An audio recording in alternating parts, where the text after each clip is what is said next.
வணக்கம் நண்பர்களே.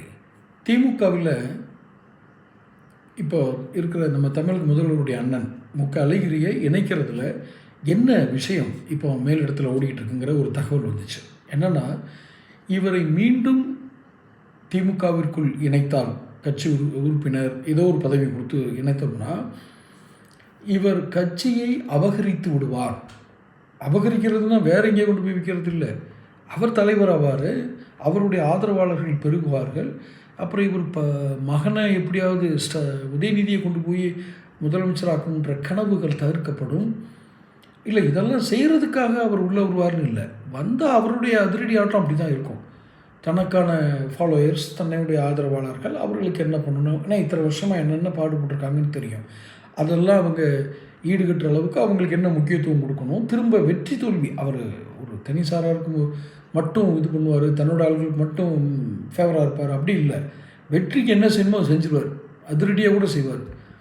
அதில் அவருடைய ஆதரவு அதிகமாகும். அப்போ நம்மளுடைய முக்கியத்துவம் போயிடும்னு ஸ்டாலினுக்கு ஒரு பயம் இருக்குது. அவருடைய முக்கியத்துவம் போகுதுங்கிறத விட பையனை திரும்ப முதலமைச்சராக்கணுங்கிறது இப்போதைக்கு நடக்காது. இது கட்சியை கட்சி போயிருமோ, தன்னை விட்டு தன் கையை விட்டு கட்சி போயிருமோங்கிற பயம். சரி, இணைக்கலை, வேண்டாம், அவர் வாட்டுக்கு அவர் வேலையை பார்க்கட்டும், நம்ம வியூகம்படியே போவோம் அப்படின்னாலும் ஒரு ஆபத்து, ஒரு எச்சரிக்கை ஏற்கனவே அவருக்கு கொடுக்கப்பட்டிருக்கிறது உளவுத்துறையிலிருந்து. ஐயா, உங்களுடைய ஆட்களை உங்களை ஜெயிக்க விட மாட்டாங்க, உள்கட்சி மோதல் வலுவாக இருக்கிறது, நீங்கள் அதாவது தென் மாவட்டங்களில் நீங்கள் ஜெயிக்கணும்னு நினச்சிங்கன்னா அவருடைய அண்ணன் அழகிரியினுடைய ஆதரவாளர்கள் அல்லது அவரால் அடையாளம் காட்டப்படுபவரை நீங்கள் மீண்டும் களத்திற்கு கொண்டு வரவில்லை என்றால் தென் பகுதி முழுவதும் இழக்கும் அபாயம் இருக்கும். இது ஏதோ ஜோசியமாக சொல்லிட்டு போகிறாருங்க, அப்படிலாம் கிடையாதுங்க. திமுக இவ்வளோ அனௌன்ஸ்மெண்ட் பண்ணுது. நீங்கள் வெற்று முழக்கங்களை மேடையில் இது பண்ணிகிட்டு இருக்கீங்க.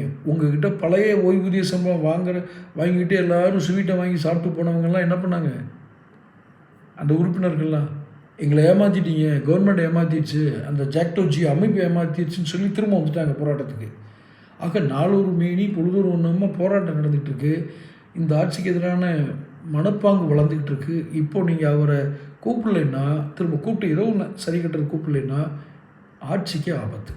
ஸோ இணைத்தால் கட்சிக்கு ஆபத்து, தன் பதவிக்கு ஆபத்து, இணைக்காவிட்டால் ஆட்சிக்கு ஆபத்து. எது முக்கியம்? இதை தீர்மானிக்க வேண்டிய இடத்துல தான் ஸ்டாலின் இருக்கார். தொடர்ந்து பேசுவோம். சேனல் சப்ஸ்கிரைப் பண்ணிக்கங்க.